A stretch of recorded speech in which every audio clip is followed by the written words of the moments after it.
ಎಲ್ಲ ನನ್ನ ಮುದ್ದು ವಿದ್ಯಾರ್ಥಿಗಳಿಗೆ ರ್ಯಾಂಕರ್ ಸ್ಟಡಿ ಸರ್ಕಲ್ಗೆ ಸ್ವಾಗತ.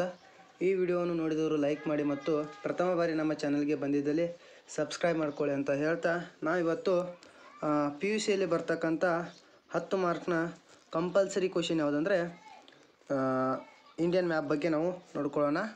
ಇಂಡಿಯನ್ ಮ್ಯಾಪು ಎಕ್ಸಾಮ್ನಲ್ಲಿ ಹಿಸ್ಟ್ರಿನಲ್ಲಿ 10 ಮಾರ್ಕ್ಸೇ ಕಂಪಲ್ಸರಿಗೆ ಬಂದೇ ಬರುತ್ತೆ. ಇಲ್ಲಿ ಬರ್ತಕ್ಕಂಥ ಐತಿಹಾಸಿಕ ಸ್ಥಳಗಳನ್ನು ತಿಳಿಸಿರಿ ಮತ್ತು ಭಾರತದ ನಕಾಶೆಯನ್ನು ರಚಿಸಿ ಐತಿಹಾಸಿಕ ಸ್ಥಳಗಳನ್ನು ತಿಳಿಸಿ ಅಂತ ಹೇಳ್ತಾರೆ.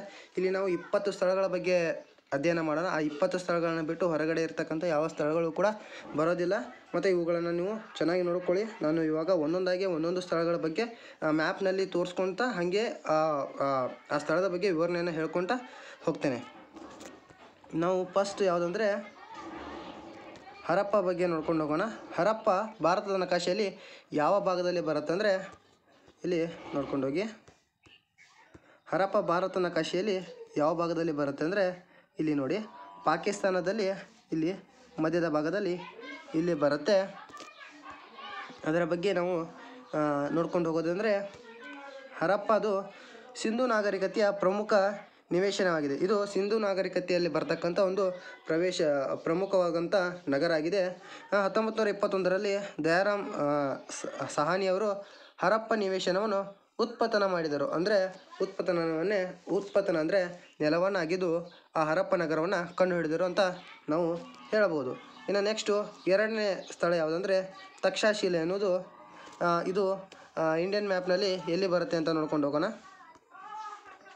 ತಕ್ಷಶಿಲೆ ಅನ್ನೋದು ಇದು ಕೂಡ ಪಾಕಿಸ್ತಾನದಲ್ಲಿ ಕಂಡು ಬರುತ್ತೆ. ಎಲ್ಲಿ ಅಂದರೆ ನೋಡಿ, ಇಲ್ಲಿ ಮೇಲ್ಗಡೆ ಕಂಡು ಬರುತ್ತೆ. ಇದನ್ನು ನೀವು ಚೆನ್ನಾಗಿ ನೋಡ್ಕೊಳ್ಳಿ.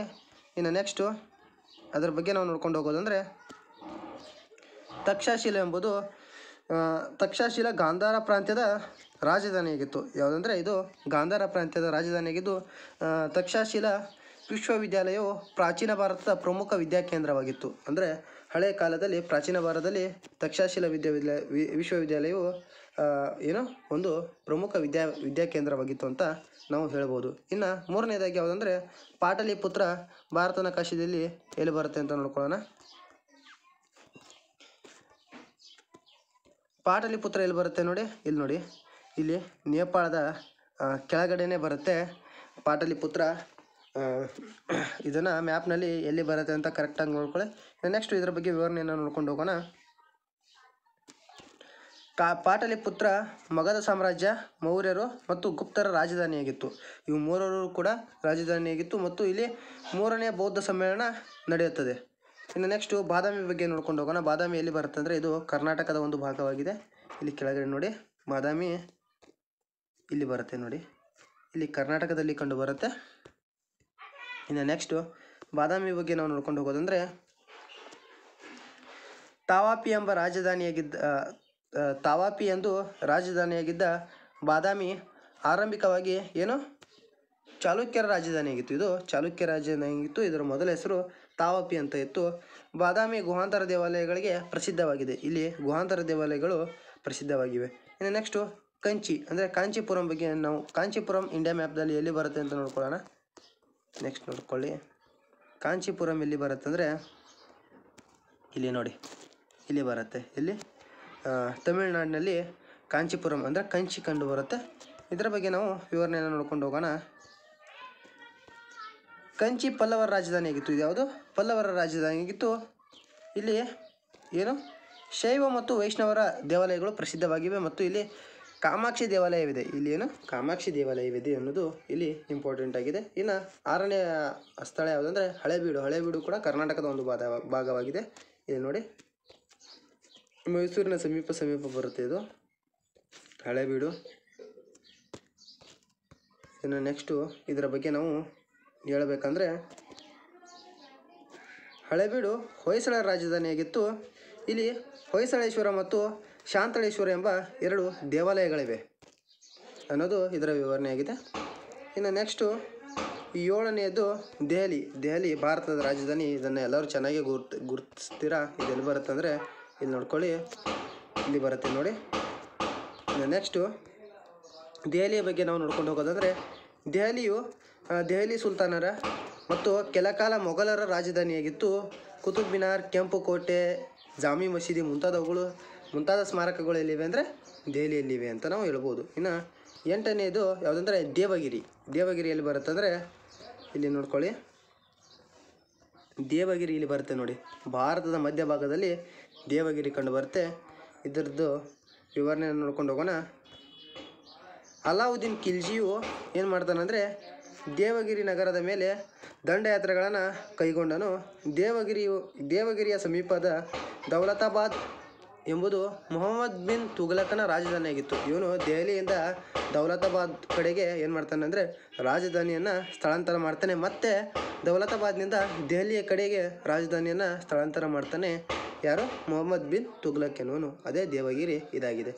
ನೆಕ್ಸ್ಟು 9ನೇದು ಪಾನಿಪತ್ ಕದನವನ್ನು ನೀವು ಕೇಳಿದ್ದೀರಾ, ಅದೇ ಪಾನಿಪತ್. ಇಲ್ಲಿ ನೋಡಿ, ಅದು ಎಲ್ಲಿ ಬರುತ್ತೆ ಅಂದರೆ ಹರಿಯಾಣದಲ್ಲಿ ಕಂಡು ಬರುತ್ತೆ ನೋಡಿ, ದೆಹಲಿಯ ಮೇಲ್ಗಡೆನೇ ಕಂಡು ಬರುತ್ತೆ. ಯಾವುದು?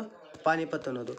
ನೆಕ್ಸ್ಟು ಅದರ ಬಗ್ಗೆ ನಾವು ವಿವರಣೆಯನ್ನು ನೋಡ್ಕೊಂಡು ಹೋಗೋದಂದರೆ ಪಾನಿಪತ್ ಹರಿಯಾಣ ರಾಜ್ಯದಲ್ಲಿರುವ ಒಂದು ಪ್ರಸಿದ್ಧ ಕದನ ಭೂಮಿಯಾಗಿದೆ. ಅದೇ ಹೇಳಿದ್ನಲ್ಲ ನಾನು, ಪಾನಿಪತ್ ಕದನ ಅಂದು ಆಗಿದೆ ಅಂತ. ಏನು ಇಲ್ಲಿ 1526, 1556 ಮತ್ತು 1766ರಲ್ಲಿ ಪ್ರಮುಖ 3 ಕದನಗಳು ಇಲ್ಲಿ ಜರುಗಿವೆ ಅಂತ ನಾವು ಹೇಳ್ಬೋದು. ನೆಕ್ಸ್ಟು ಆಗ್ರಾ ಅಂತೂ ನೀವು ಕೇಳೇ ಇರ್ತೀರ. ಆಗ್ರಾ ಅಂದರೆ ತಾಜ್ ಮಹಲ್ ಬಗ್ಗೆ ನೀವು ಕೇಳೇ ಇರ್ತೀರ. ಇದು ಎಲ್ಲಿ ಬರುತ್ತೆ ಅಂತ ನಾವು ನೋಡ್ಕೊಳ್ಳೋಣ. ಆಗ್ರಾ ಎಲ್ಲಿ ಬರುತ್ತೆ ಅಂದರೆ ನೋಡಿ, ಇಲ್ಲಿ ಮಧ್ಯಭಾಗದಲ್ಲೇ ಕಂಡುಬರುತ್ತೆ. ಇದು ಕೂಡ ಇಲ್ಲಿ ದೆಹಲಿಯ ಸ್ವಲ್ಪ ಕೆಳಗಡೆ ಆಗ್ರಾ ಕಂಡುಬರುತ್ತೆ. ಇದ್ರ ಬಗ್ಗೆ ನಾವು ವಿವರಣೆಯನ್ನು ನೋಡ್ಕೊಂಡು ಹೋಗೋಣ. ಇದನ್ನು ಆಗ್ರಾವನ್ನು ಯಾರು ನಿರ್ಮಿಸಿದ್ರು ಅಂದರೆ ಸಿಕಂದರ್ ಲೋಧಿ ಅನ್ನೋನು ಆಗ್ರಾ ನಗರವನ್ನು ನಿರೂಪಿಸ್ತಾನೆ. ಇದು ಏನು ಮೊಘಲರ ರಾಜಧಾನಿಯಾಗಿತ್ತು.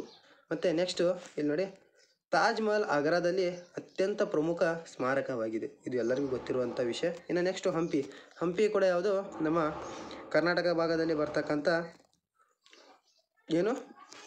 ಸ್ಮಾರಕವಾಗಿದೆ. ಇದು ಒಂದು ಐತಿಹಾಸಿಕ ಸ್ಥಳವಾಗಿದೆ. ಇದು ವಿಜಯನಗರ ಸಾಮ್ರಾಜ್ಯದ ರಾಜಧಾನಿಯಾಗಿತ್ತು ಅಂತ ನಾವು ಹೇಳ್ಬೋದು. ಇಲ್ಲಿ ನೋಡಿ, ವಿವರಣೆಯಲ್ಲಿ ನೋಡ್ಕೊಂಡು ಹೋಗೋಣ. ಹಂಪಿಯು ವಿಜಯನಗರ ಸಾಮ್ರಾಜ್ಯದ ರಾಜಧಾನಿಯಾಗಿತ್ತು. ವಿರೂಪಾಕ್ಷ ದೇವಾಲಯ, ವಿಜಯ ವಿಠ್ಠಲ ದೇವಾಲಯ, ಕಲ್ಲಿನರ್ಥ ಮುಂತಾದವುಗಳು ಹಂಪಿಯ ಭವ್ಯ ಸ್ಮಾರಕಗಳಾಗಿವೆ ಅಂತ ನಾವು ನೋಡ್ಕೋಬೋದು. ಇನ್ನು ನೆಕ್ಸ್ಟ್ ಬಿದರ್ ಕೂಡ ಯಾವುದು ಕರ್ನಾಟಕದಲ್ಲಿ ಕಂಡು ಬರತಕ್ಕಂಥ ಒಂದು ಸ್ಥಳವಾಗಿದೆ. ಬಿದರ್ ಬಹುಮನಿ ರಾಜ್ಯದ ರಾಜಧಾನಿಯಾಗಿದೆ. ಇಲ್ಲಿ ಬಹುಮನಿ ರಾಜ್ಯದ ರಾಜಧಾನಿಯಾಗಿದೆ. ಮತ್ತು ಮೊಹಮ್ಮದ್ ಗವಾನನು ಮದರಸವನ್ನು ಇಲ್ಲಿ ನಿರ್ಮಿಸಿದ್ದಾನೆ. ಬಿದರ್ ಇಲ್ಲಿ ಬರುತ್ತೆ ಅಂತ ನೋಡ್ಕೊಳ್ಳೋಣ. ಇಲ್ಲಿ ನೋಡಿ, ಬಿಜಾಪುರದ ಸ್ವಲ್ಪ ಮೇಲ್ಗಡೆ ಯಾವ್ದು ಬರುತ್ತೆ ಅಂದರೆ ಬೀದರ್ ಬರುತ್ತೆ ಅಂತ ನಾವು ನೋಡ್ಕೊಳ್ಳೋಣ. ಇನ್ನು ನೆಕ್ಸ್ಟು ಬಿಜಾಪುರ ಅಂತ ನೀವು ಎಲ್ಲರೂ ಕೇಳೇ ಇರ್ತೀರ. ಬಿಜಾಪುರದಲ್ಲಿ ಏನಿದೆ? ಗೋಲ್ ಗುಮ್ಮಟ ಇದೆ. ಗೋಲ್ ಗುಮ್ಮಟ ಅಷ್ಟೇ ಅಲ್ಲ, ಇನ್ನು ತುಂಬ ಜಾಸ್ತಿ ಸ್ಮಾರಕಗಳಿವೆ. ಬಿಜಾಪುರವನ್ನು ಯಾರು ಆಳಿದ್ರು ಅಂದರೆ ಆದಿಲ್ಶಾಹಿಗಳಿದ್ರು. ಅದು ಆದಿಲ್ಶಾಹಿಗಳ ರಾಜಧಾನಿ ಕೂಡ ಆಗಿತ್ತು. ಇನ್ನು ನೆಕ್ಸ್ಟು ಇಲ್ಲಿ ಗೋಲ್ ಗುಮ್ಮಟ, ಇಬ್ರಾಹಿಂ ರೋಜಾ, ಅಸಾರ್ ಮಹಲ್ ಮತ್ತು ಬಾರಾಕಮಾನ್ ಮುಂತಾದವುಗಳು ಇಲ್ಲಿ ಇವೆ ಅಂತ ನಾವು ಹೇಳ್ಬೋದು. ಇನ್ನು ನೋಡ್ಕೊಂಡು ಹೋಗೋಣ. ಬಿಜಾಪುರ ಎಲ್ಲಿ ಬರುತ್ತೆ ಅಂದರೆ ನೋಡಿ, ಬೀದರ್ನ ಕೆಳಗಡೆ ಬಿಜಾಪುರ ಕಂಡು ಬರುತ್ತೆ. ಇದು ಕರ್ನಾಟಕದಲ್ಲಿ ಬರ್ತಕ್ಕಂಥ ಒಂದು ಸ್ಥಳವಾಗಿದೆ. ಇನ್ನು ನೆಕ್ಸ್ಟು ಯಾವುದಂದರೆ ಕಲ್ಕತ್ತಾ ಭಾರತದ ಬ್ರಿಟಿಷರ ಪ್ರಮುಖ ರಾಜಧಾನಿಯಾಗಿತ್ತು. ಕಲ್ಕತ್ತಾ ಅನ್ನೋದು ಭಾರತದಲ್ಲಿ ಬ್ರಿಟಿಷರ ಪ್ರಥಮ ರಾಜಧಾನಿಯಾಗಿತ್ತು. ಯಾವುದು? ಕಲ್ಕತ್ತಾ ಅನ್ನೋದು ಪ್ರಥಮ ರಾಜಧಾನಿಯಾಗಿತ್ತು. ಕಲ್ಕತ್ತಾದ ಸಮೀಪದ ಬೇಲೂರು ಎಂಬಲ್ಲಿ ವಿವೇಕಾನಂದರು ರಾಮಕೃಷ್ಣ ಮಠವನ್ನು ನಿರ್ಮಿಸಿದರು. ಇಲ್ಲಿ ಕಲ್ಕತ್ತಾ ಸಮೀಪದಲ್ಲಿರ್ತಕ್ಕಂಥ ಬೇಲೂರಿನಲ್ಲಿ ವಿವೇಕಾನಂದರು ಏನು ಮಾಡ್ತಾರೆ ಅಂದರೆ ರಾಮಕೃಷ್ಣ ಮಠವನ್ನು ಸ್ಥಾಪನೆಯನ್ನು ಮಾಡ್ತಾರೆ. ಕಲ್ಕತ್ತಾ ಎಲ್ಲಿ ಕಂಡು ಬರುತ್ತೆ ಅಂತ ನೋಡ್ಕೊಳ್ಳೋಣ. ಕಲ್ಕತ್ತಾ ನೋಡಿ, ಇಲ್ಲಿ ಪಶ್ಚಿಮ ಬಂಗಾಳದಲ್ಲಿ ಬರ್ತಕ್ಕಂಥ ಕಲ್ಕತ್ತಾ ಪಶ್ಚಿಮ ಬಂಗಾಳದ ರಾಜಧಾನಿ ಕೂಡ ಇದು ಆಗಿದೆ. ಇನ್ನು ನೆಕ್ಸ್ಟು ಯಾವುದಂದರೆ ಬಾಂಬೆ ಈಗಿನ ಮುಂಬೈಯನ್ನು ಆವಾಗಿನ ಬಾಂಬೆ ಅಂತ ಕರಿಬೋದು ನಾವು. ಬಾಂಬೆಯು ಭಾರತದ ಪಶ್ಚಿಮ ತೀರದಲ್ಲಿ ಬ್ರಿಟಿಷರ ಪ್ರಮುಖ ನೆಲೆಯಾಗಿತ್ತು. ಇದು ಬ್ರಿಟಿಷರ ಪ್ರಮುಖ ನೆಲೆಯಾಗಿತ್ತು. ಭಾರತದ ರಾಷ್ಟ್ರೀಯ ಕಾಂಗ್ರೆಸ್ನ ಮೊದಲ ಅಧಿವೇಶನ ಇಲ್ಲಿ ನಡೆದಿದೆ ಅಂತ ನಾವು ಹೇಳ್ಬೋದು. ಬಾಂಬೆ ನೀವು ಮಹಾರಾಷ್ಟ್ರದ ರಾಜಧಾನಿಯ ಕೂಡ ಆಗಿದೆ. ಇದು ನೋಡ್ಕೊಳ್ಳಿ, ಇಲ್ಲಿ ಬರುತ್ತೆ ಬಾಂಬೆ. ಇನ್ನು ನೆಕ್ಸ್ಟು ಪಾಂಡಿಚೇರಿಯು ಮದ್ರಾಸ್ನ ದಕ್ಷಿಣ ಕೋರಮಂಗಲ ತೀರದ ಪ್ರದೇಶದಲ್ಲಿದೆ. ಯಾವುದು? ಇದು ಮದ್ರಾಸ್ನಲ್ಲಿರ್ತಕ್ಕಂಥ ದಕ್ಷಿಣಕ್ಕೆ ಬರ್ತಕ್ಕಂಥ ಕೋರಮಂಗಲ ತೀರ ಅಂದರೆ ಸಮುದ್ರ ತೀರಕ್ಕೆ ಸಮುದ್ರ ತೀರದ ಒಂದು ಪ್ರದೇಶವಾಗಿದೆ. ಇದು ಭಾರತದಲ್ಲಿ ಫ್ರೆಂಚರ ರಾಜಧಾನಿಯಾಗಿತ್ತು. ಇದು ಯಾವುದು? ಭಾರತದಲ್ಲಿ ಫ್ರೆಂಚರ ರಾಜಧಾನಿಯಾಗಿತ್ತು ಅಂತ ನಾವು ಹೇಳ್ಬೋದು. ಅದು ಎಲ್ಲಿ ಬರುತ್ತೆ ಅಂತ ನೋಡ್ಕೊಳ್ಳೋಣ. ಪಾಂಡಿಚೇರಿ ಇಲ್ಲಿ ನೋಡಿ, ಇಲ್ಲಿ ಬರುತ್ತೆ. ಕಂಚಿಯ ಕೆಳಗಡೆ ಬರ್ತಕ್ಕಂಥದ್ದೇ ಪಾಂಡಿಚೇರಿ. ಇನ್ನು ನೆಕ್ಸ್ಟು ಶ್ರೀರಂಗಪಟ್ಟಣದ ಕಡೆ ನಾವು ನೋಡ್ಕೊಂಡು ಹೋಗೋಣ. ಶ್ರೀರಂಗಪಟ್ಟಣ ಇದು ಆರಂಭಿಕವಾಗಿ ಮೈಸೂರು ಒಡೆಯರು, ಹೈದರ್ ಅಲಿ, ಟಿಪ್ಪು ಸುಲ್ತಾನ್ ಅವರ ರಾಜಧಾನಿಯಾಗಿತ್ತು. ಇನ್ನು ನೆಕ್ಸ್ಟು ದರಿಯಾ ದೌಲತ್ ಅರಮನೆ, ಶ್ರೀರಂಗನಾಥ ದೇವಾಲಯ ಮುಂತಾದವುಗಳು ಇಲ್ಲಿ ಏನಿದೆ ಅಂದರೆ ಸ್ಮಾರಕಗಳು ಈ ಶ್ರೀರಂಗಪಟ್ಟಣದಲ್ಲಿ ಇವೆ ಅಂತ ನಾವು ಹೇಳ್ಬೋದು. ಇದು ಎಲ್ಲಿ ಕಂಡುಬರುತ್ತೆ ಅಂತ ನೋಡೋಣ. ಇದು ನೋಡಿ, ಮೈಸೂರಿನ ಭಾಗದಲ್ಲಿ ಬರ್ತಕ್ಕಂಥ ಯಾವುದಂದರೆ ಶ್ರೀರಂಗಪಟ್ಟಣ. ಇದು ಕೂಡ ಕರ್ನಾಟಕದಲ್ಲಿ ಬರ್ತಕ್ಕಂಥ ಪ್ರದೇಶವಾಗಿದೆ. ಇನ್ನು ನೆಕ್ಸ್ಟು ಮೀರತ್ ಇದು ನೋಡ್ಕೊಂಡು ಹೋಗೋಣ. ಮೀರತ್ ಎಲ್ಲಿ ಅಂದರೆ ಉತ್ತರ ಪ್ರದೇಶ ರಾಜ್ಯದಲ್ಲಿದ್ದು ಇಲ್ಲಿ ದೆಹಲಿಯ ಸಮೀಪದಲ್ಲಿದೆ. ಇದರಲ್ಲಿ ದೆಹಲಿಯ ಸಮೀಪದಲ್ಲಿದೆ ಮತ್ತು ಭಾರತದ ಮೊದಲ ಸ್ವಾತಂತ್ರ್ಯ ಸಂಗ್ರಾಮದ ಪ್ರಮುಖ ಕೇಂದ್ರವಾಗಿದೆ. ಮೀರತ್ ಅನ್ನೋದು ಭಾರತದ ಪ್ರಥಮ ಸ್ವತಂತ್ರ ಸಂಗ್ರಾಮ ಯಾವಾಗ ಆಯ್ತಂದರೆ 1857ರಲ್ಲಿ ಆದಂಥ ಭಾರತದ ಪ್ರಥಮ ಸ್ವಾತಂತ್ರ್ಯ ಸಂಗ್ರಾಮದ ಒಂದು ಪ್ರಮುಖ ಕೇಂದ್ರವಾಗಿದೆ. ಯಾವುದಂದರೆ ಮೀರತ್ ಕೂಡ ಆಗಿದೆ. ಇಲ್ಲಿ ನೋಡ್ಕೊಂಡು ಹೋಗೋಣ. ಮೀರತ್ ಎಲ್ಲಿ ಬರುತ್ತೆ ಅಂದರೆ ಇಲ್ಲಿ ನೋಡಿ, ದೆಹಲಿಯ ಹತ್ತಿರವೇ ಇದು ಕಂಡು ಬರುತ್ತೆ. ಇನ್ನು ನೆಕ್ಸ್ಟು ಜಲಿಯನ್ ವಾಲಾಬಾಗ್ ಹತ್ಯಾಕಾಂಡದ ಬಗ್ಗೆ ನೀವು ಕೇಳೇ ಇರ್ತೀರ. ಇದು ಪಂಜಾಬಿನ ಅಮೃತ್ಸರದಲ್ಲಿದೆ. ಎಲ್ಲಿ ಅಂದರೆ ಪಂಜಾಬಿನ ಅಮೃತ್ಸರದಲ್ಲಿದೆ. ಇದು ಡೌಲರ್ ಖಾದಿಯ ವಿರುದ್ಧ ಪ್ರತಿಭಟಿಸಿದ ನಿರಾಯುಧ ಜನರನ್ನು ಜನರಲ್ ಡಯರ್ ಅನ್ನೋನು 1919ರಲ್ಲಿ ಕೊಲೆಗೈದನು. ತುಂಬ ಜನರನ್ನು ಗುಂಡಾಕಿ ಕೊಂದಿರ್ತಾನೆ. ಅದೇ ಜಲಿಯನ್ ವಾಲಾಬಾಗ್ ಎಲ್ಲಿ ಕಂಡು ಬರುತ್ತೆ ಅಂತ ಇಲ್ಲಿ ನೋಡ್ಕೊಳ್ಳೋಣ. ಪಂಜಾಬ್ನಲ್ಲಿ ಇದು ಕಂಡು ಬರುತ್ತೆ. ಇಲ್ಲಿ ನೋಡಿ, ಪಂಜಾಬ್ನಲ್ಲಿ ಇಲ್ಲಿ ಕಂಡು ಬರುತ್ತೆ. ಈ ಪ್ಲೇಸ್ನಲ್ಲಿ ಜಲಿಯನ್ ವಾಲಾಬಾಗು ಇಲ್ಲಿ ಅಮೃತ್ಸರದ ಹತ್ರ ಕಂಡು ಬರುತ್ತೆ. ಇನ್ನು ನೆಕ್ಸ್ಟು 20ನೇದು ಮತ್ತು ಲಾಸ್ಟ್ನೇದು ಸ್ಥಳ ಯಾವುದಂದರೆ ದಂಡಿ ಅಂತ ಬರುತ್ತೆ. ದಂಡಿ ಇಲ್ಲಿ ಗುಜರಾತಿನ ಪಶ್ಚಿಮ ತೀರದಲ್ಲಿ ಇದು ಬರುತ್ತೆ. ಗುಜರಾತ್ನ ಒಂದು ಭಾಗವಾಗಿದೆ. ಇನ್ನು ನೆಕ್ಸ್ಟು ಮಹಾತ್ಮ ಗಾಂಧೀಜಿಯವರು ಉಪ್ಪಿನ ಸತ್ಯಾಗ್ರಹ ಚಳವಳಿಯನ್ನು ಇಲ್ಲಿಂದ ಆರಂಭಿಸ್ತಾರೆ. ಅಂದರೆ ಉಪ್ಪಿನ ಸತ್ಯಾಗ್ರಹ ಚಳವಳಿಯನ್ನು ಆರಂಭಿಸ್ತಾರೆ. ಯಾಕಂದರೆ ಉಪ್ಪಿನ ಮೇಲಿರತಕ್ಕಂಥ ಅತಿಯಾದ ತೆರಿಗೆಯನ್ನು ವಿರೋಧಿಸಿ ಈ ಸತ್ಯಾಗ್ರಹವನ್ನು ಗಾಂಧೀಜಿಯವರು ಆರಂಭಿಸ್ತಾರೆ. ಅದು ಎಲ್ಲಿ ಕಂಡು ಬರುತ್ತೆ ಅಂತ ನೋಡೋಣ. ಗುಜರಾತ್ ಇಲ್ಲಿ ನೋಡಿ, ಇಲ್ಲಿ ಕಂಡು ಬರುತ್ತೆ. ಬಾಂಬೆಯ ಸ್ವಲ್ಪ ಮೇಲ್ಗಡೆನೇ ಗುಜರಾತ್ ಇದೆ. ಅಲ್ಲಿ ದಂಡಿ ಅನ್ನೋದು ಕಂಡು ಬರುತ್ತೆ. ಒಂದು ಸಾರಿ ನಾನು ಇಂಡಿಯನ್ ಮ್ಯಾಪ್ನ ಝೂಮ್ ಮಾಡ್ತೀನಿ, ಸ್ಕ್ರೀನ್ಶಾಟ್ ತೊಗೊಳ್ಳಿ. ಇಲ್ಲಿರ್ತಕ್ಕಂಥ 20 ಪ್ಲೇಸ್ಗಳನ್ನು ಒಂದು ಸಾರಿ ನೋಡ್ಕೊಳ್ಳಿ. ಮತ್ತು ಇದರ ವಿವರಣೆಗಳನ್ನು ಕೂಡ ನಾನು ಝೂಮ್ ಮಾಡ್ತೀನಿ. ಅವುಗಳನ್ನು ಕೂಡ ಒಂದು ಸಾರಿ ಸ್ಕ್ರೀನ್ಶಾಟ್ ತೊಗೊಳ್ಳಿ. ನೋಡಿ, 1 ರಿಂದ 6. ಇನ್ನು ನೆಕ್ಸ್ಟು ನೋಡ್ಕೊಂಡೋಗಿ.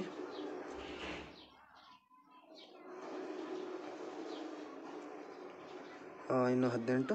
ಇನ್ನು ನೆಕ್ಸ್ಟು ಇವು ಲಾಸ್ಟ್ಗೆ ಇವೆರಡು.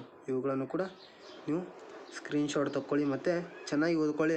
ಪರೀಕ್ಷೆಯಲ್ಲಿ ಚೆನ್ನಾಗಿ ಮಾರ್ಕ್ಸ್ ತೆಗೀರಿ. ಇದು 10 ಮಾರ್ಕ್ಸ್ಗೆ ಕಂಪಲ್ಸರಿಯಾಗಿ 10 ಮಾರ್ಕ್ಸ್ಗೆ ಕಂಪಲ್ಸರಿಯಾಗಿ ಬಂದೇ ಬರುತ್ತೆ. ಇದನ್ನು ಮಾತ್ರ 1 ಮಾರ್ಕ್ಸ್ ತಪ್ಪದೇ ಮಾಡ್ಕೊಂಬನ್ನಿ. ಮತ್ತು ಇಂಡಿಯನ್ ಮ್ಯಾಪ್ನ ಚೆನ್ನಾಗಿ ಬರೀರಿ. ಬರೆದ್ಬಿಟ್ಟು ಒಂದೊಂದಾಗಿ ಚೆನ್ನಾಗಿ ಮಾರ್ಕ್ ಮಾಡಿ. ಮತ್ತು ಅದನ್ನು ವಿವರಣೆ ಮಾಡ್ದೇ ಬರಬೇಡ್ರಿ. ವಿವರಣೆ ಮಾಡಿದ್ರೇ ಮಾತ್ರ ಮಾರ್ಕ್ಸ್ ಕೊಡೋದು. ವಿವರಣೆ ಮಾಡಿಲ್ಲ ಅಂದರೆ ಮಾರ್ಕ್ಸ್ ಕೊಡೋಲ್ಲ. ವಿವರಣೆ ಮಾಡಬೇಕು. ವಿವರಣೆಯನ್ನು ಮಾಡೋಕ್ಕೇನು 2 ಪಾಯಿಂಟ್ಗಳನ್ನು ಮಾಡಿ ಸಾಕು. ಅದಕ್ಕಿಂತ ಜಾಸ್ತಿ ಮಾಡೋಕ್ಕೆ ಹೋಗಬೇಡಿ. ಅದಕ್ಕೆ ಕಂಪಲ್ಸರಿಯಾಗಿ 10 ಮಾರ್ಕ್ಸನ್ನು ಕೊಡ್ತಾರೆ. ಇನ್ನು PUC ಹಿಸ್ಟ್ರಿ ಮತ್ತು ಪೊಲಿಟಿಕಲ್ ಸೈನ್ಸ್, ಇನ್ನು ಆರ್ಟ್ಸ್ ಮತ್ತು ಕಾಮರ್ಸ್ನ ವಿಷಯಗಳನ್ನು ನೀವು ನೋಡ್ಕೋಬೇಕಂದ್ರೆ ನಮ್ಮ ಡಿಸ್ಕ್ರಿಪ್ಷನ್ ಬಾಕ್ಸ್ನಲ್ಲಿ ಹೋಗಿಬಿಟ್ಟು ಅಲ್ಲಿ ವಿಡಿಯೋಗಳಿವೆ. ಅಲ್ಲಿ ಇರ್ತಕ್ಕಂಥ ವಿಡಿಯೋಗಳನ್ನು ನೀವು ನೋಡ್ಕೊಂಡೋಗಿ. ಹಾಗೆ ಅದು ಅಲ್ಲದೆ ನಮ್ಮ ಚಾನಲಲ್ಲಿ ಪ್ಲೇಲಿಸ್ಟ್ಗಳನ್ನು ಮಾಡಿ ಹಾಕಿದ್ದೀವಿ. ಅಲ್ಲಿಯೂ ಕೂಡ ನೀವು ನೋಡ್ಕೊಂಡೋಗಿ. ಮತ್ತು ನಿಮ್ಮ ಸಹೋದರರು SLCಯಲ್ಲಿ ಓದ್ತಿರ್ತಾರೆ. ಅವುಗಳ ವಿಡಿಯೋಗಳನ್ನು ನಾವು ಚೆನ್ನಾಗಿ ಇಂಪಾರ್ಟೆಂಟ್ ಕ್ವಶನ್ಸ್ಗಳು ಮತ್ತು ಅದಲ್ಲದೆ ಗದ್ಯ ಭಾಗಗಳನ್ನು ಕೂಡ ನಾವು ಹೇಳ್ಕೊಂಡೋಗಿದೆ. ಚೆನ್ನಾಗಿ ವಿವರಣೆಯನ್ನು ಮಾಡ್ಕೊಂಡೋಗಿದೆ. ಅವುಗಳನ್ನು ನೋಡಿ ಈ ವಿಡಿಯೋವನ್ನು ಶೇರ್ ಮಾಡಿ, ಜಾಸ್ತಿ ಲೈಕ್ ಮಾಡಿ. ಲೈಕ್ ಮಾಡದೇ ಹೋಗಬೇಡಿ. ಮತ್ತು ಬೆಲ್ ಐಕಾನನ್ನು ಒತ್ತಿ ಅಂತ ಹೇಳ್ತಾ ಈ ವಿಡಿಯೋವನ್ನು ಮುಕ್ತಾಯ ಮಾಡೋಣ. ಎಲ್ಲರಿಗೂ ಧನ್ಯವಾದಗಳು. ಎಲ್ಲರೂ ಚೆನ್ನಾಗಿ ಓದ್ಕೊಳ್ಳಿ. PUC ಪರೀಕ್ಷೆಯಲ್ಲಿ ಚೆನ್ನಾಗಿ ಮಾರ್ಕ್ಸ್ ತೆಗೀರಿ ಅಂತ ಹೇಳ್ತೇನೆ.